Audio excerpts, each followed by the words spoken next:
Sarah Martinez had never imagined that serving coffee would change her life forever. At 28 years old, she worked as a catering assistant at Peterson Air Force Base in Colorado Springs, a job that barely paid enough to cover her small apartment rent and her younger brother's college tuition. Every morning, she arrived at the base kitchen before dawn, preparing refreshments for the endless stream of military briefings that kept the base running. The patch on her sleeve was barely noticeable to most people who passed by her cart. It was small, worn, and faded from years of washing. The emblem showed a pair of silver wings wrapped around a star, with the words Women's Air Service Pilots embroidered in tiny letters beneath. Most visitors to the base assumed it was just another military insignia, perhaps something she had picked up at a surplus store or inherited from a relative.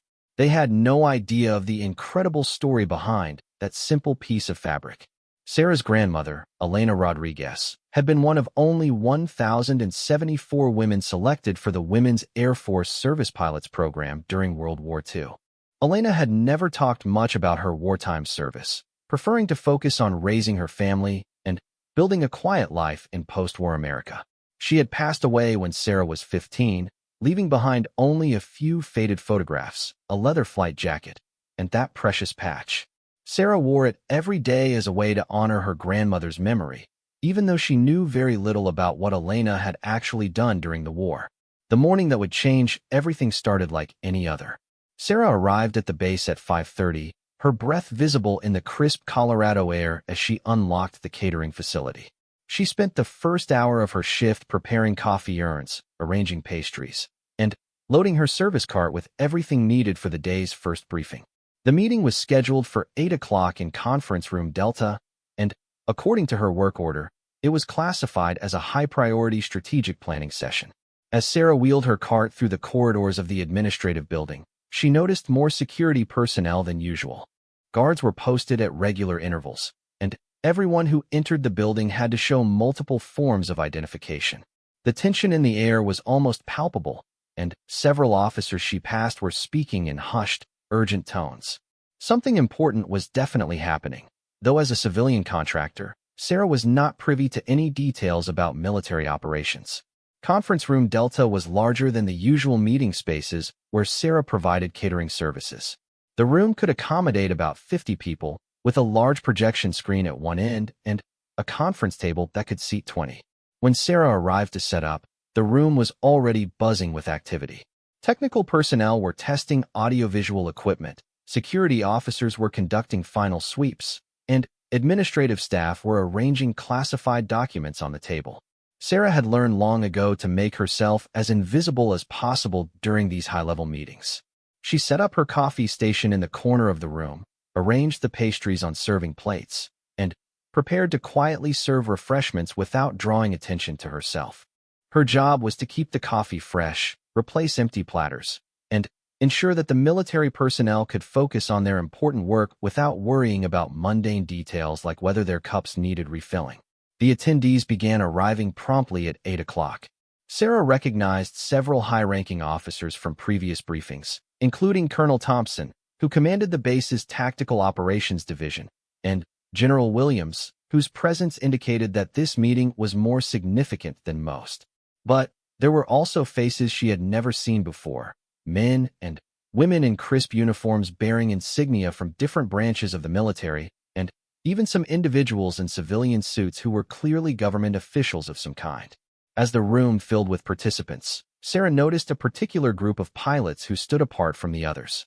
They wore flight suits instead of dress uniforms, and their conversation was peppered with technical jargon about aircraft performance, weather conditions, and mission parameters. It was clear that these were not desk-bound officers, but active pilots who spent their time in cockpits rather than conference rooms.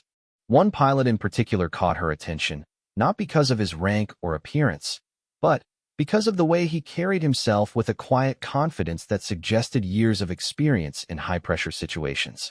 Major Robert Chun was a test pilot assigned to the Air Force's Experimental Aircraft Division. At 35 years old, he had logged over 3,000 flight hours in everything from basic training aircraft to cutting-edge prototypes that pushed the boundaries of what was possible in aviation. He had been called to this briefing to provide input on a classified project that required pilots with his specific expertise and security clearance. As the formal briefing began, Sarah retreated to her corner and tried to remain unobtrusive while still being available to serve refreshments when needed. The presentation focused on historical aviation achievements and their relevance to current military strategy. Sarah found herself listening despite her best efforts to tune out the classified information being discussed. The speaker was describing various pilot training programs from different eras, including some programs from World War II that had been shrouded in secrecy for decades. When the speaker mentioned the Women's Air Force Service Pilots program, Sarah's attention snapped to full focus. She had heard that name before, but only in fragments from her grandmother's stories. According to the briefing, the WASP program had been a groundbreaking initiative that allowed women to serve as military pilots for the first time in American history. These women had taken on dangerous assignments, ferrying aircraft across the country, testing experimental planes, and training male pilots for combat missions. The speaker explained that many WASP achievements had been classified or minimized in official records, partly due to the social attitudes of the time, and partly because some of their missions were considered too sensitive for public knowledge. Only in recent years had military historians begun to fully document and recognize the contributions these women had made to the war effort. The briefing included several photographs of WASP pilots standing beside their aircraft, their faces showing a mixture of determination and pride that transcended the decades. Sarah stared at those images on the projection screen and felt a jolt of recognition. One of the photographs showed a young woman standing beside a P-51 Mustang fighter plane, her flight jacket unbuttoned to reveal a uniform shirt with pilot's wings on the chest. The woman's face was partially obscured by shadow, but her posture and the way she held her flight helmet were eerily familiar. Sarah's hand moved unconsciously to the patch on her sleeve as she wondered if that could possibly be her grandmother. Major Chun had been taking notes throughout the briefing, but he found his attention drifting toward the catering assistant in the corner of the room. Something about her seemed different from the usual civilian contractors who provided services on the base. She was following the presentation with an intensity that seemed unusual for someone whose job was simply to keep coffee cups filled. When the speaker mentioned the WASP program, he noticed that her entire posture changed, as if the information had personal significance for her. As the meeting progressed, the discussion turned to current recruitment challenges and the importance of recognizing diverse contributions to military aviation. Several participants shared anecdotes about family members who had served in various capacities during different conflicts. The conversation became more informal as people began to relate the historical material to their own experiences and backgrounds. During a brief recess, Major Chin stood up to stretch his legs and noticed that the catering assistant was studying the photographs on the projection screen with intense concentration. As he moved closer to the coffee station, he could see that she was wearing a small patch on her uniform sleeve. The patch was clearly military in origin, but it was too faded and worn for him to make out the details from a distance. Sarah was so absorbed in studying the historical photographs that she almost forgot where she was. The more she looked at the images of WASP pilots, the more convinced she became that her grandmother had been part of this extraordinary program. Elena had always been evasive when asked about her wartime service, saying only that she had helped with the war effort and that some things were better left in the past. Now Sarah understood why her grandmother might have been reluctant to talk about her experiences. When Major Chin approached the coffee station, Sarah quickly snapped back to attention and began preparing a fresh cup of coffee for him. She had learned that military personnel appreciated efficient, professional service without unnecessary conversation. But, as she handed him the cup, she noticed that he was looking at her sleeve with curious interest. "That's an interesting patch you're wearing," Major Chin said quietly, careful not to disrupt the ongoing discussions around them. "I don't recognize the insignia. Is it from a family member's service?" Sarah hesitated for a moment, unsure whether it was appropriate to engage in conversation during such a formal briefing. But there was something about Major Chin's tone that suggested genuine interest rather than mere politeness. "It belonged to my grandmother," she replied softly. "She served during World War II, but she never talked much about what she did." Major Chin moved slightly closer, trying to get a better look at the patch without being obvious about it. What he could make out made him catch his breath slightly. The design looked remarkably similar to the WASP insignia that had just been featured prominently in the briefing presentation. If his eyes were not deceiving him, this young woman was wearing a piece of history that most people would never recognize. "Would you mind if I took a closer look at that patch?" Major Chen asked, keeping his voice low to avoid drawing attention from other meeting participants. "I have some experience with military insignia, and it looks like it might be something quite significant." Sarah glanced around the room to make sure that her conversation with Major Chen was not disrupting the meeting. The other participants were engaged in small group discussions during the recess, so she felt comfortable taking a moment to show him the patch. She carefully turned her arm so that he could see the emblem more clearly. When Major Chen saw the patch up close, he felt a surge of excitement that he had to work hard to contain. The silver wings, the star, and the faded lettering were unmistakable. This was definitely a WASP patch, which meant that this woman's grandmother had been one of the pioneering female pilots who had served with such distinction during World War II. The patch was clearly authentic, showing the wear and aging that came from decades of careful preservation. "Do you know what this patch represents?" Major Chen asked, his voice filled with a respect that surprised Sarah with its intensity. Sarah shook her head, suddenly, feeling that she was on the verge of learning something that would change her understanding of her family history forever. "I know it had something to do with aviation, but my grandmother never explained the details. She said it was from her flying days, but I always thought she meant she had worked at an airport or something like that." Major Chen realized that he was looking at a woman who had no idea that she was carrying a piece of one of the most remarkable chapters in military aviation history. The patch on her sleeve represented courage, skill, and sacrifice that had been largely unrecognized for decades. And now, in this room where military leaders were discussing the very program her grandmother had participated in, fate had brought this discovery to light. The recess was coming to an end, and participants were returning to their seats for the continuation of the briefing. Major Chen knew that he could not pursue this conversation further during the meeting, but he also knew that he could not let this opportunity pass by. Sarah's grandmother's story deserved to be told, and Sarah deserved to know the truth about the extraordinary woman who had raised her family while carrying the secret of her wartime service. "I need to return to the meeting now," Major Chen said quietly, "but I think you should know that your grandmother was part of something truly remarkable. Would you be willing to meet with me after this briefing is over? I believe I can tell you some things about that patch that might surprise you." Sarah nodded, her heart racing with a mixture of excitement and apprehension. She had spent years wondering about her grandmother's mysterious past, and now it seemed that answers were finally within reach.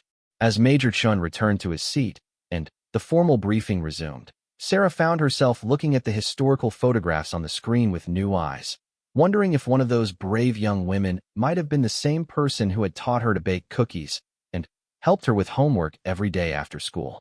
The rest of the briefing passed in a blur for both Sarah and Major Chen. Sarah could barely concentrate on her duties as she anticipated learning the truth about her grandmother's service. Major Chen found it difficult to focus on the strategic discussions when he knew that sitting across the room was a living connection to the very history they were studying. Both of them sensed that this chance encounter was about to unlock secrets that had been hidden for more than 70 years. The briefing concluded at 11:30, and as the participants filed out of Conference Room Delta, Major Chen lingered behind to speak with Sarah. The room had emptied except for a few administrative personnel who were collecting classified documents and shutting down the audiovisual equipment. Sarah was methodically packing up her catering supplies, her movements careful and precise despite the excitement she was trying to contain. "I meant what I said about wanting to discuss your grandmother's patch," Major Chen said as he approached Sarah's coffee station. "But this isn't really the right place for that conversation. There's a small cafe in the civilian section of the base where we could talk more privately. Would you be available during your lunch break?" Sarah checked her schedule mentally. She had 2 more catering assignments that day, but both were simple coffee and pastry services that would not take long to prepare. Her official lunch break was from 12:30 to 1:30, which should give them plenty of time to talk. She nodded and agreed to meet Major Chen at the base cafe at 12:45. As they parted ways, Sarah found herself walking through the base corridors with a strange sense of anticipation. For years, She had worn her grandmother's patch as a simple memorial, a way to keep Elena's memory close. She had never imagined that it represented something significant enough to capture the attention of an experienced military pilot.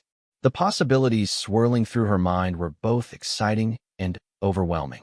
Major Chin spent his lunch break researching everything he could find about the WASP program in the base library and online databases. As a test pilot with high-level security clearance, he had access to military historical records that were not available to the general public. What he discovered reinforced his belief that Sarah's grandmother had been part of something truly extraordinary.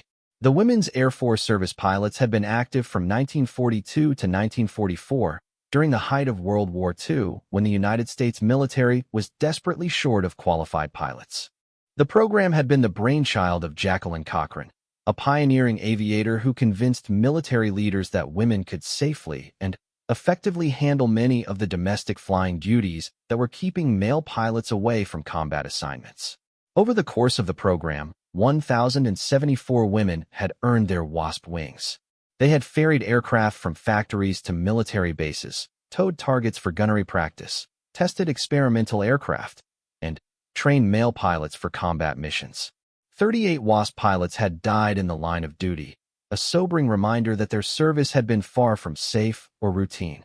Despite their contributions, the WASP program had been disbanded in 1944, and the women who had served were not granted veteran status until 1977.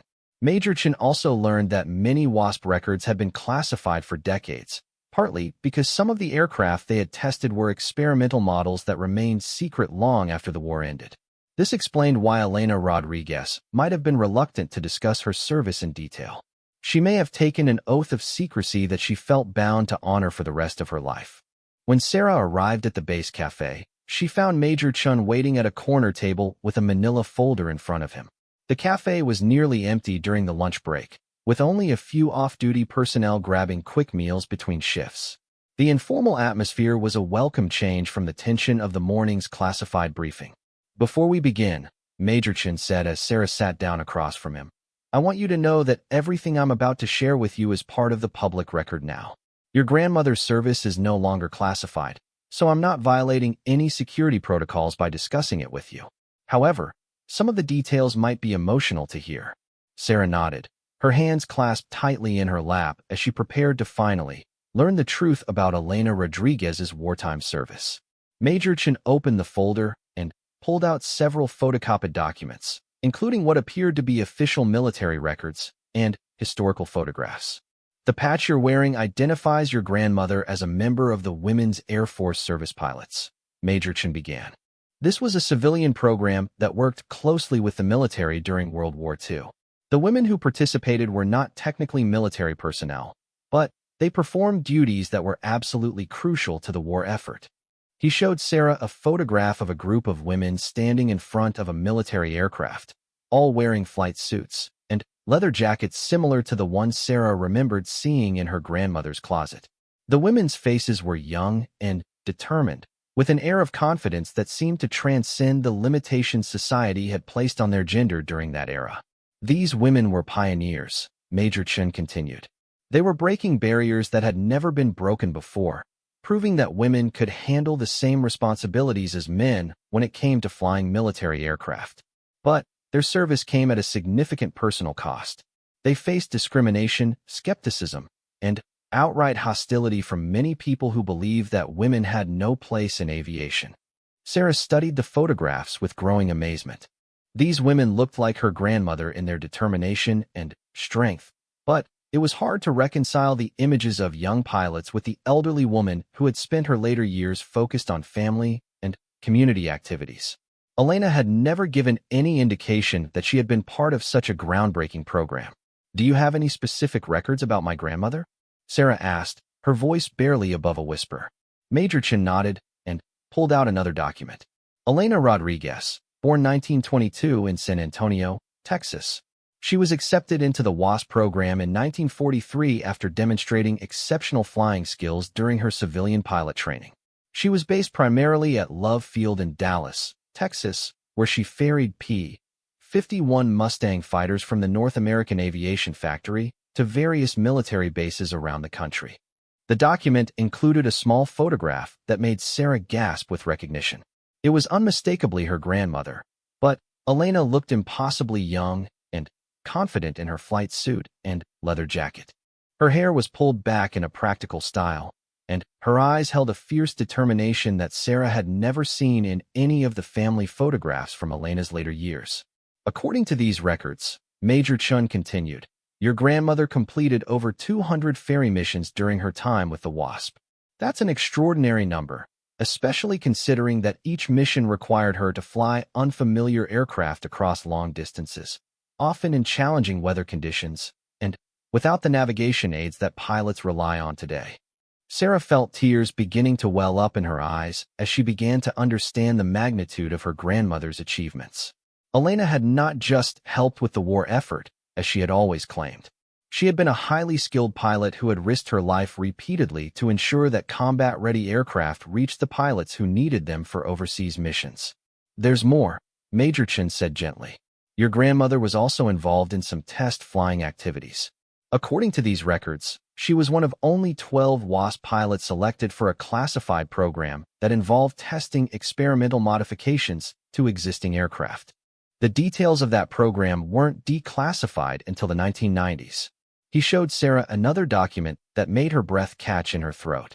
It was a commendation letter praising Elena Rodriguez for her exceptional skill, courage, and dedication in the testing of modified aircraft systems under challenging and potentially dangerous conditions.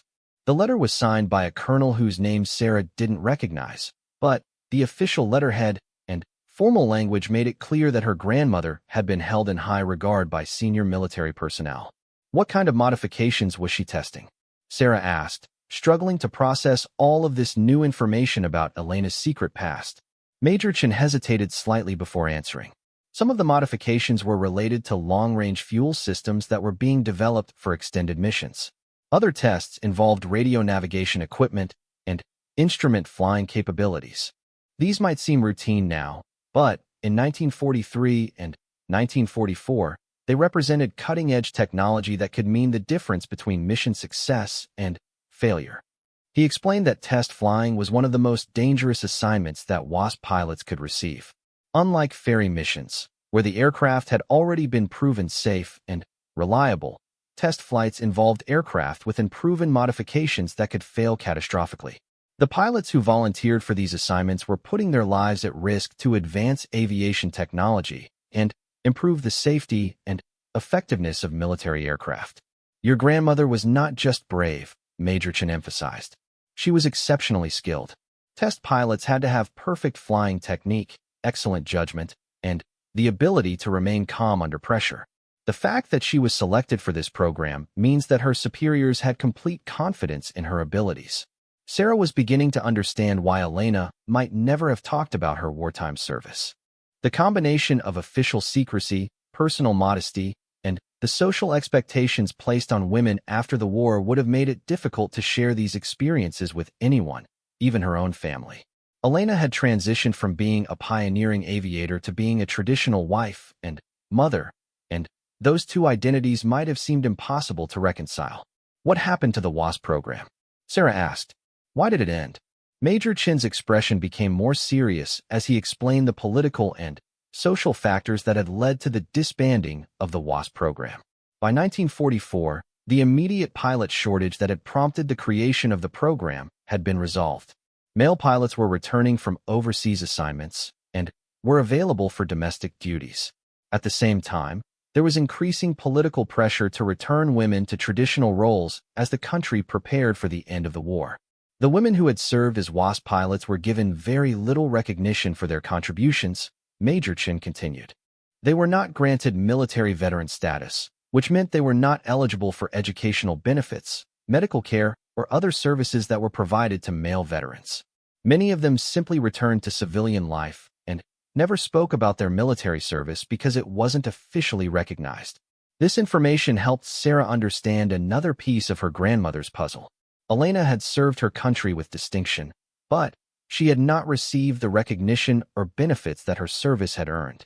She may have felt that her contributions had been dismissed or forgotten by the very institutions she had risked her life to support. It wasn't until 1977 that Congress finally granted veteran status to WASP pilots, Major Chin explained. By that time, many of them were in their 60s and 70s. Your grandmother would have been 55 years old when she finally received official recognition for her wartime service. Sarah remembered that Elena had seemed unusually emotional during the late 1970s, but she had never understood why. Now she realized that her grandmother had probably been dealing with the complex feelings that came with finally receiving recognition for service that had been ignored for more than 3 decades. Elena might have chosen not to discuss this recognition with her family because it would have required explaining everything that had come before. Major Chin showed Sarah several more documents, including a list of aircraft types that Elena had been qualified to fly.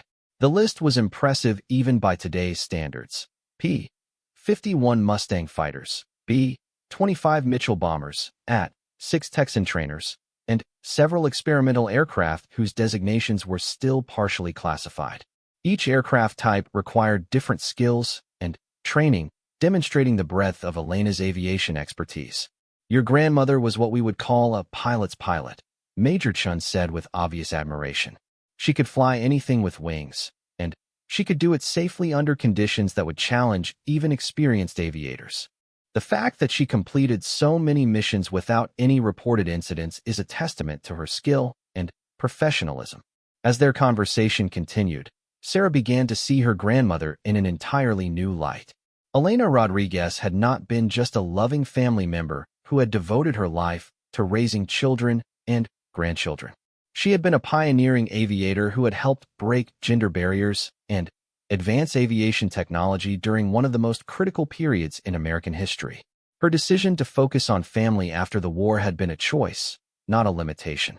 "There's one more thing I want to show you," Major Chin said, pulling out a final document from his folder. This is a group photograph taken at Love Field in December 1944, just before the WASP program was disbanded. Your grandmother is in the front row, third from the left. Sarah studied the photograph carefully and found Elena standing with her fellow pilots in front of a P-51 Mustang. Her grandmother's expression was a mixture of pride and sadness, as if she understood that she was part of something historic that was coming to an end. The other women in the photograph had similar expressions, suggesting that they all understood the significance of what they had accomplished and the uncertainty of what would come next. "These women changed aviation history," Major Chin said quietly. "They proved that skill and courage are not determined by gender. They opened doors that had never been opened before, and they did it with grace and determination under incredibly challenging circumstances. Your grandmother was part of that legacy." As Sarah looked at the photograph of her grandmother surrounded by her fellow pilots, she felt a deep sense of pride mixed with sadness that Elena had never shared these stories with her family. She wondered how different Elena's life might have been if society had continued to value her aviation skills after the war ended. She also wondered how many other families were carrying similar secrets, unaware of the extraordinary contributions their relatives had made to American history. Major Chin checked his watch and realized that their lunch break was nearly over. Both of them needed to return to their respective duties, but he could see that Sarah was still processing everything she had learned about her grandmother's hidden past. "I hope this information helps you understand what that patch represents," Major Chin said as he gathered up the documents. "Your grandmother was a hero, and you have every right to be proud of her service. If you're interested in learning more, there are several organizations dedicated to preserving WASP history and honoring the women who served." Sarah thanked Major Chin profusely for taking the time to share Elena's story with her. As they prepared to leave the cafe, she realized that wearing her grandmother's patch would have an entirely different meaning from now on. It was no longer just a memorial to a beloved family member, but a symbol of courage, skill, and determination that had helped shape the course of aviation history. The weeks following Sarah's conversation with Major Chun passed in a whirlwind of discovery and emotion. Armed with new knowledge about her grandmother's wartime service, Sarah began reaching out to organizations dedicated to preserving WASP history. She contacted the National WASP World War II Museum in Sweetwater, Texas, and was amazed to discover that they had additional records about Elena Rodriguez that had not been included in the military files Major Chun had shown her. Museum curator Margaret Thompson was thrilled to hear from Elena's granddaughter. Over the phone, she explained that many WASP families were just beginning to discover the extent of their relatives' contributions to aviation history. The museum had been working for years to collect personal stories, photographs, and artifacts from WASP families, but many relatives had no idea that their family members had been part of such a significant program. "We have some letters that your grandmother wrote to her roommate during her training at Avenger Field," Margaret Thompson told Sarah during their phone conversation. "We also have a flight logbook that was donated by another WASP pilot who served with Elena at Love Field. Would you be interested in seeing copies of these documents?" Sarah immediately agreed, and within days she received a package containing photocopies of materials that provided intimate glimpses into Elena's thoughts and experiences during her WASP service. The letters revealed a young woman who was simultaneously excited and terrified by the opportunities she had been given. In one letter dated March 1943, Elena wrote about her first solo flight in a military aircraft. "I can barely believe that they are trusting me with these incredible machines. When I took off this morning in the At-6, I felt like I was flying into the future. These planes are so much more powerful than anything I trained on in civilian flight school. But I also understand the responsibility I am carrying. Every flight I complete successfully proves that women can handle these assignments. Every mistake I make reflects on all of us." The flight logbook was even more revealing. Elena had meticulously recorded every mission she had flown, including detailed notes about weather conditions, aircraft performance, and any unusual circumstances she had encountered. Her handwriting was precise and professional, reflecting the careful attention to detail that had made her such a successful pilot. Sarah spent hours studying these records, trying to piece together the chronology of her grandmother's service. She learned that Elena had graduated from WASP training in June 1943 and had been immediately assigned to ferry duties between Texas aircraft factories and military bases across the southwestern United States. Her early missions had involved relatively simple aircraft, but as her experience grew, she had been trusted with increasingly sophisticated planes. One entry in the logbook particularly caught Sarah's attention. In September 1943, Elena had written, "Delivered P-51D to Randolph Field. Engine developed rough idled during descent, but landed safely. Maintenance crew discovered loose cylinder head. Lucky to have noticed the problem before it became critical. This job requires constant vigilance." Reading these entries, Sarah began to understand the daily dangers that Elena had faced during her WASP service. Ferry pilots were often flying aircraft that had just rolled off production lines and had not been thoroughly tested. They had to trust their training, their instincts, and their mechanical knowledge to identify and respond to problems that could be fatal if not handled correctly. Meanwhile, Major Chin had been thinking about Sarah and her grandmother's story since their lunch conversation. As a test pilot himself, he had developed a deep appreciation for the courage and skill required to fly experimental or unfamiliar aircraft. Elena Rodriguez's service record had impressed him not just because of its historical significance, but because he understood the technical challenges she had faced every day. Major Chun decided to do some additional research into the specific test flying program that Elena had participated in during 1944. Using his security clearance and connections within the aviation community, he was able to access classified reports that had only recently been declassified. What he discovered was even more remarkable than what he had initially shared with Sarah. Elena Rodriguez had been part of a secret program to test high-altitude flying equipment and procedures. During 1944, the military had been developing new oxygen systems, pressure suits, and navigation equipment for bombers that would be flying at altitudes above 20,000 feet. Test pilots were needed to evaluate this equipment under realistic conditions, which meant flying at altitudes that were potentially lethal if the equipment failed. The test reports showed that Elena had completed 17 high-altitude test flights between February and November 1944. These flights had involved flying modified P-51 Mustangs to altitudes of up to 25,000 feet while wearing experimental pressure suits and breathing equipment. The physical demands of these flights were extreme, and the risk of equipment failure was significant. Major Chen realized that Elena's test flying experience was comparable to the early space program missions that had taken place during the 1960s. She had been a test pilot pushing the boundaries of what was humanly possible in aviation, decades before such work received the recognition it deserved. Her contributions had directly influenced the development of equipment and procedures that had saved countless lives during high-altitude missions later in the war. Armed with this new information, Major Chen reached out to Sarah again. He invited her to visit the Air Force Test Pilot School at Edwards Air Force Base in California, where he arranged for her to meet with current test pilots and aviation historians who could provide additional context about Elena's service. Sarah was able to take time off from work for the trip, partly because her supervisor at Peterson Air Force Base had learned about her grandmother's WASP service and was eager to support her research. The visit to Edwards Air Force Base was overwhelming for Sarah. The Test Pilot School Museum contained exhibits about aviation pioneers from every era, including a section dedicated to the WASP program. Seeing her grandmother's program presented alongside the achievements of legendary test pilots like Chuck Yeager and Alan Shepard helped Sarah understand the magnitude of Elena's contributions to aviation history. Colonel Patricia Williams, the current commander of the Test Pilot School, personally gave Sarah a tour of the facilities. As one of the few female test pilots in the modern Air Force, Colonel Williams had studied the WASP program extensively and considered Elena Rodriguez and her colleagues to be her professional ancestors. Your grandmother was breaking barriers that most people couldn't even imagine at the time, Colonel Williams explained as they walked through the museum.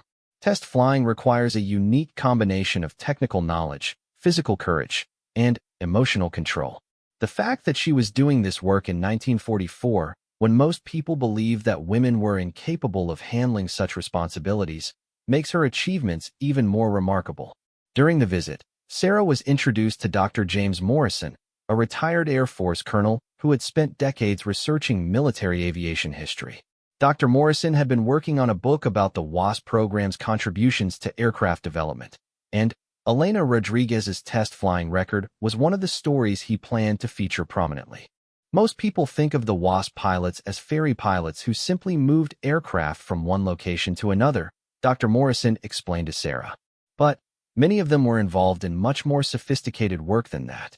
Your grandmother's high-altitude testing contributed directly to the development of the B-29 Super Fortress bomber, which was crucial for the Pacific theater of the war. Dr. Morrison showed Sarah declassified reports that documented how Elena's test flights had revealed critical problems with early pressure suit designs. Her detailed observations about equipment malfunctions and physiological effects had led to improvements that had made high-altitude flying safer for thousands of military aviators. Without these improvements, missions over Japan would have been far more dangerous and less effective. Sarah learned that Elena's final test flight had taken place in November 1944, just weeks before the WASP program was disbanded. She had been testing a new oxygen system design when she encountered a malfunction that could have been fatal. Elena had managed to safely descend to a lower altitude and land the aircraft, but her detailed report about the equipment failure had led to a complete redesign of the oxygen system before it was approved for general use. Your grandmother probably saved dozens of lives with that one flight, Dr. Morrison told Sarah. Her quick thinking and thorough reporting prevented other pilots from encountering the same dangerous malfunction. But she never received any recognition for this contribution because the entire program was classified. As Sarah absorbed all of this information about Elena's secret contributions to aviation safety and technology, she began to understand why her grandmother had chosen to remain silent about her wartime service. Elena had been part of programs that were so classified that she had probably been forbidden from discussing them with anyone, including her own family. She had carried these secrets for decades, unable to share the pride and satisfaction that should have come with such remarkable achievements. The emotional impact of learning about Elena's hidden heroism was intense for Sarah.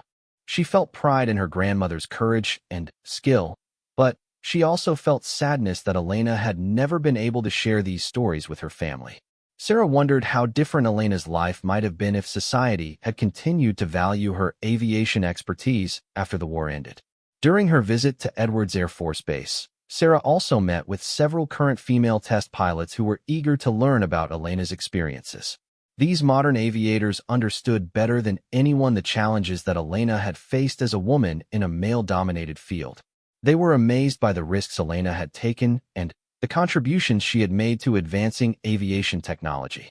Captain Jennifer Martinez, a current test pilot who happened to share Elena's surname, spent several hours talking with Sarah about the evolution of women's roles in military aviation. She explained that the barriers Elena had broken during the 1940s had made it possible for women like herself to pursue careers as military pilots and test pilots decades later. Your grandmother was part of the foundation that allowed all of us to be here today, Captain Martinez told Sarah. Every time we face skepticism or discrimination because of our gender, we can point to the WASP pilots and say that women have been proving their capabilities in aviation for more than 70 years. Your grandmother's service record is part of that proof. As Sarah prepared to return to Colorado, Colonel Williams presented her with a special gift, a replica of the WASP wings that Elena would have earned upon completing her training. The replica was made from the same materials and specifications as the original wings, and it came with a certificate acknowledging Elena Rodriguez's service and contributions to military aviation. These wings represent your grandmother's place in aviation history, Colonel Williams explained. She earned the right to wear them through her skill, courage, and dedication. I hope that having them will help you remember that Elena Rodriguez was not just a loving grandmother, but also a pioneering aviator who helped shape the future of flight. The ceremony was small and informal, but it was more recognition than Elena had ever received during her lifetime. Sarah accepted the wings with tears in her eyes, thinking about how proud Elena would have been to finally receive acknowledgement for her wartime service. The trip to Edwards Air Force Base had answered many of Sarah's questions about her grandmother's past, but it had also raised new questions about what she should do with this knowledge. Sarah felt a responsibility to honor Elena's memory and ensure that her story was not forgotten, but she was uncertain about how to proceed. She was just a catering assistant at a military base, not a historian or aviation expert. As she flew back to Colorado, Sarah began to formulate a plan for preserving and sharing Elena's story. She realized that there might be other families who were unaware of their relatives' WASP service, and she wanted to help connect them with the historical organizations that were working to document and preserve these stories. Sarah also began to think about her own relationship with aviation. Growing up, she had never shown any particular interest in flying, partly because Elena had never encouraged such interests, and partly because she had never seen aviation as a realistic career option for someone from her background. But learning about Elena's achievements had planted a seed of curiosity about whether she might have inherited some of her grandmother's aviation aptitude. When Sarah returned to Peterson Air Force Base, she found that word of her grandmother's WASP service had spread throughout the catering department and beyond. Her supervisor, Linda Chun, approached her with an unexpected opportunity. The base commander had learned about Elena Rodriguez's story and wanted to organize a special ceremony to honor her service and recognize the contributions of all WASP pilots. We're thinking about having a small memorial service during Military Aviation History Month, Linda explained to Sarah. We'd like to invite some of the surviving WASP pilots to attend, and we'd love for you to speak about your grandmother's service. Would you be interested in participating in something like that? Sarah was initially hesitant about speaking publicly, but she realized that such a ceremony would provide exactly the kind of recognition that Elena had never received during her lifetime. It would also help educate current military personnel about the important contributions that women had made to aviation history long before gender equality in the military became official policy. As Sarah considered this opportunity, she felt that Elena's story was beginning to take on a life of its own. What had started as a chance encounter with Major Chun during a routine catering assignment was evolving into something much larger and more significant. Sarah was beginning to understand that her grandmother's legacy was not just a personal family matter, but part of a larger historical narrative that needed to be preserved and shared with future generations. The memorial ceremony for Elena Rodriguez and the WASP pilots took place on a crisp October morning at Peterson Air Force Base. The base commander had approved the use of the main auditorium, and military personnel from across the installation had been invited to attend. Sarah had spent weeks preparing her presentation, working with Major Chun and military historians to ensure that Elena's story was told accurately and completely. 3 surviving WASP pilots had traveled to Colorado Springs to participate in the ceremony.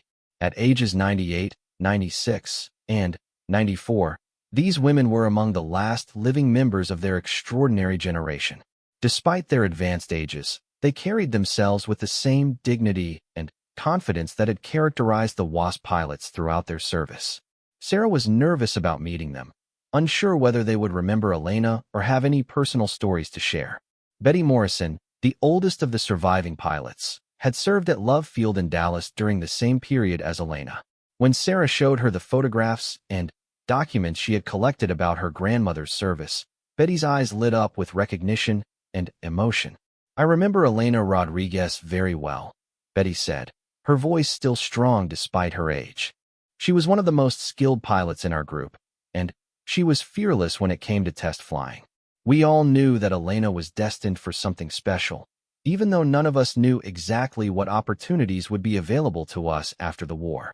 Betty shared memories of Elena that brought her to life for Sarah in ways that documents and photographs never could. She remembered Elena as someone who was intensely focused on her flying duties, but also warm and supportive toward her fellow pilots. Elena had been known for staying late to help other pilots with their navigation calculations and for volunteering to take on the most challenging ferry missions when weather conditions were difficult. "Your grandmother saved my life once," Betty told Sarah during their private conversation before the ceremony. "I was flying AP-51 from Dallas to San Antonio when I ran into a severe thunderstorm. My radio was malfunctioning, and I couldn't navigate around the storm cells. Elena heard my distress call and flew out to meet me, guiding me to an alternate airfield where we could wait for the weather to clear. She risked her own safety to help a fellow pilot, which was typical of the person she was." The ceremony itself was attended by over 200 military personnel, including several senior officers who had specifically requested permission to attend after learning about Elena's contributions to aviation history. Major Chun served as the master of ceremonies, and his opening remarks emphasized the connection between the WASP pilot's groundbreaking service and the current mission of the Air Force. "The women we honor today were not just pioneers in aviation," Major Chun explained to the audience. "They were innovators who helped develop the techniques and technologies that modern military pilots still rely on. Their courage and skill under pressure established standards of excellence that continue to inspire us today."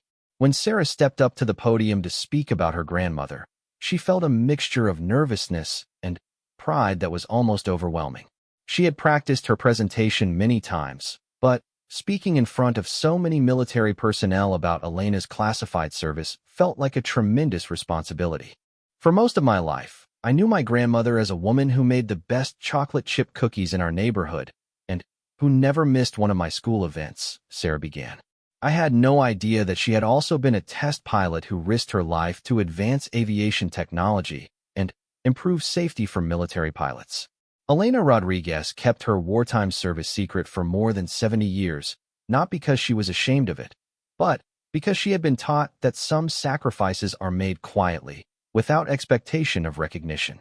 Sarah went on to describe Elena's specific contributions to high-altitude flying technology and aircraft safety systems.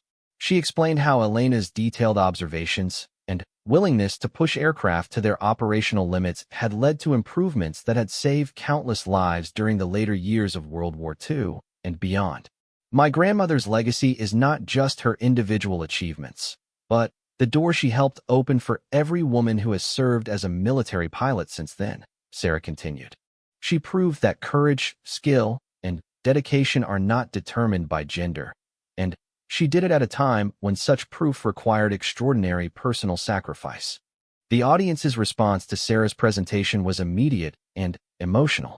Many of the military personnel in attendance had never heard detailed accounts of the WASP program, and they were amazed by the scope and significance of Elena's contributions to aviation history.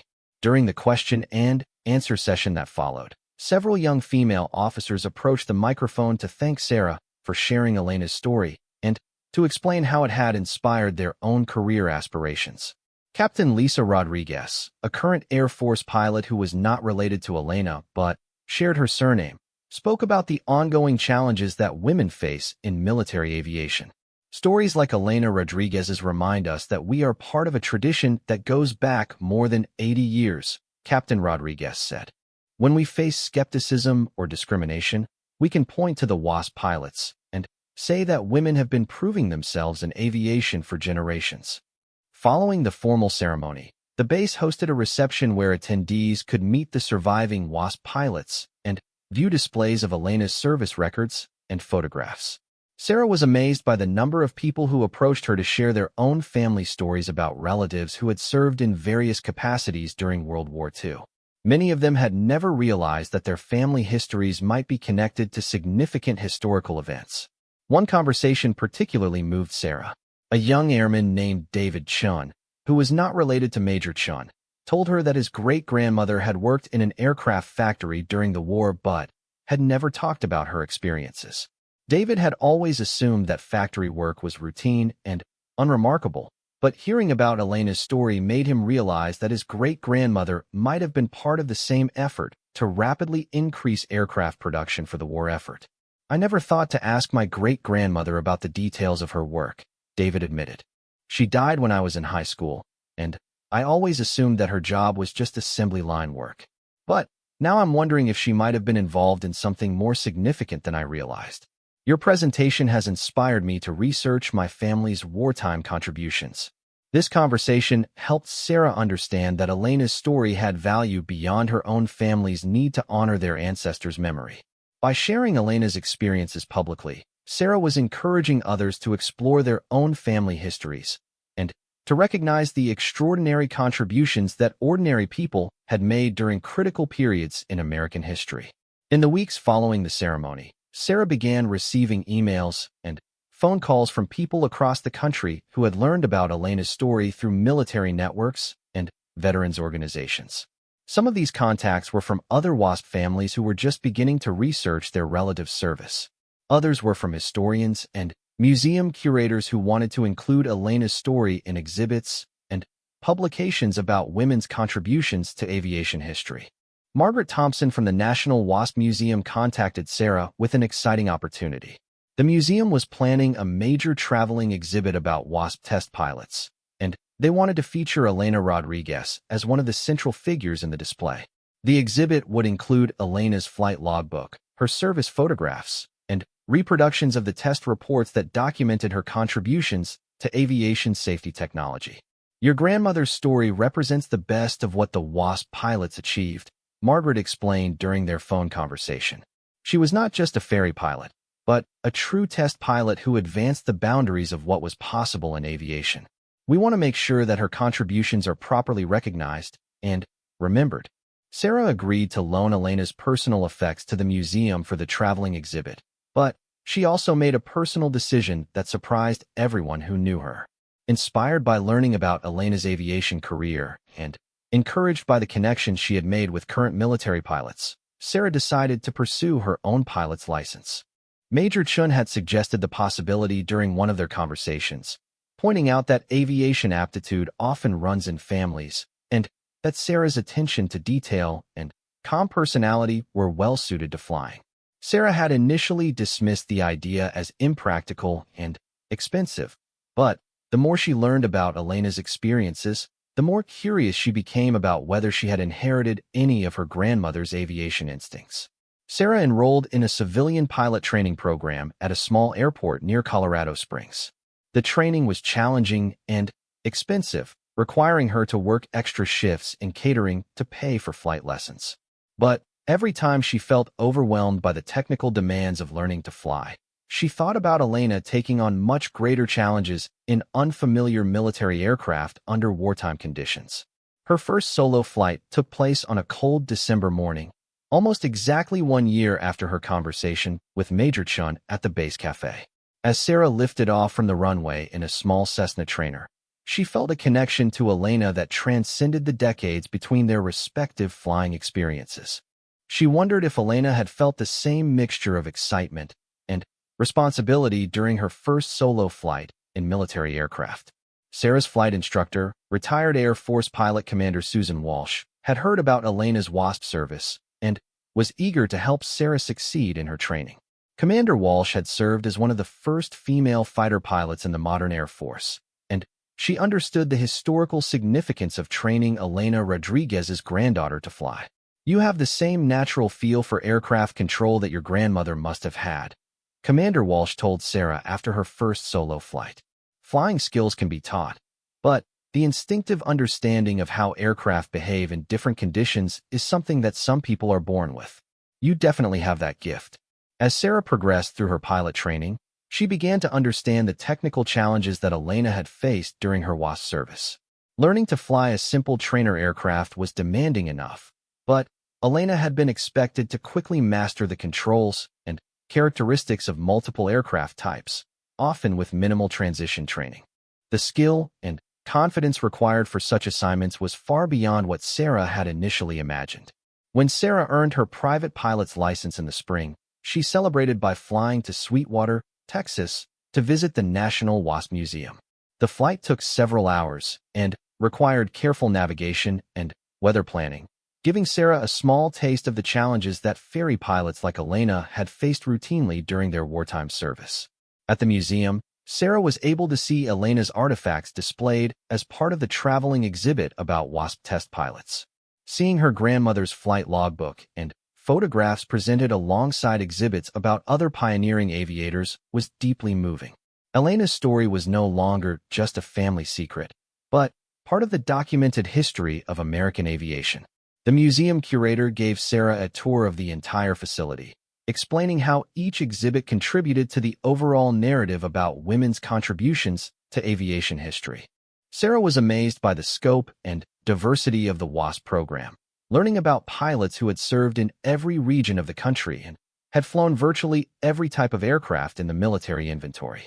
During her visit, Sarah met several other WASP family members who were researching their relatives' service records. The shared experience of discovering hidden family histories created an immediate bond among the group. They exchanged contact information and promised to stay in touch as they continued learning about their family connections to aviation history. One family member, whose grandmother had been a WASP instructor pilot, suggested that they organize an informal network of WASP descendants who were interested in preserving and sharing their relative stories.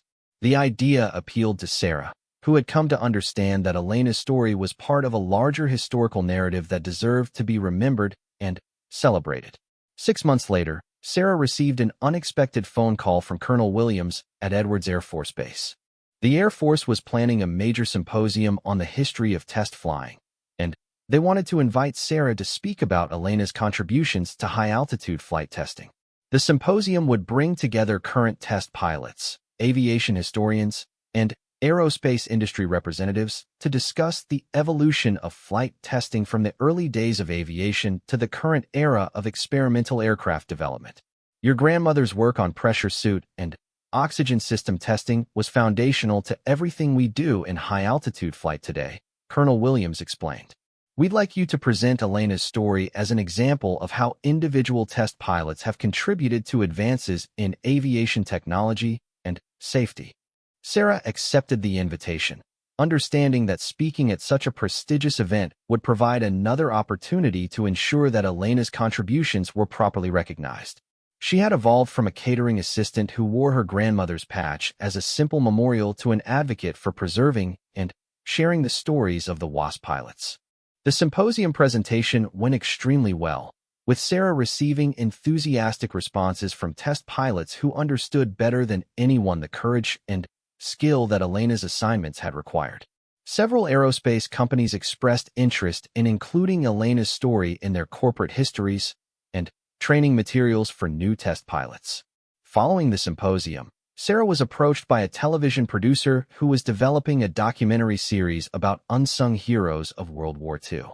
The producer wanted to feature Elena Rodriguez as one of the central figures in an episode about the WASP program and its contributions to aviation development. "Your grandmother's story has everything we look for in historical documentary subjects," the producer explained. "She was involved in significant events that most people don't know about. She showed extraordinary courage under dangerous conditions, and Her contributions had lasting impact on technology and society. Plus, the fact that her story was hidden for so long makes it even more compelling. Sarah agreed to participate in the documentary, seeing it as another way to honor Elena's memory and educate the public about the WASP program. The filming took place at various locations, including Peterson Air Force Base, Love Field in Dallas, and the National WASP Museum in Sweetwater. During the documentary production, Sarah was interviewed by aviation historian Dr. Morrison, who had completed his book about WASP contributions to aircraft development. Elena Rodriguez was featured prominently in the book, with an entire chapter dedicated to her high-altitude test flying work and its impact on military aviation technology. Your grandmother's story represents the best of what historical research can accomplish, Dr. Morrison told Sarah during the filmed interview. We're not just documenting what happened in the past, but we're recognizing contributions that have been overlooked or forgotten. Elena Rodriguez deserves to be remembered alongside the other aviation pioneers who advanced the science and technology of flight. As the documentary filming concluded, Sarah reflected on how much her life had changed since that morning when she had served coffee to Major Chun during the classified briefing at Peterson Air Force Base. What had begun as a routine catering assignment had evolved into a journey of discovery that had transformed her understanding of her family history, her career aspirations, and her connection to aviation. Elena Rodriguez's patch, which Sarah still wore every day, was no longer just a memorial to a beloved grandmother. It had become a symbol of courage, innovation, and perseverance that connected Sarah to a tradition of women who had broken barriers and advanced the cause of equality in aviation. Elena's legacy was no longer hidden in classified files and faded photographs, but was being shared with new generations who could learn from her example and be inspired by her achievements. Sarah had found her own calling in preserving and sharing Elena's story, ensuring that the contributions of the WASP pilots would not be forgotten as the last survivors of that remarkable generation passed away. Through her advocacy work, her pilot's license, and her public speaking, Sarah had become a living connection between Elena's generation of aviation pioneers and the current generation of military and civilian pilots who continued to push the boundaries of what was possible in flight.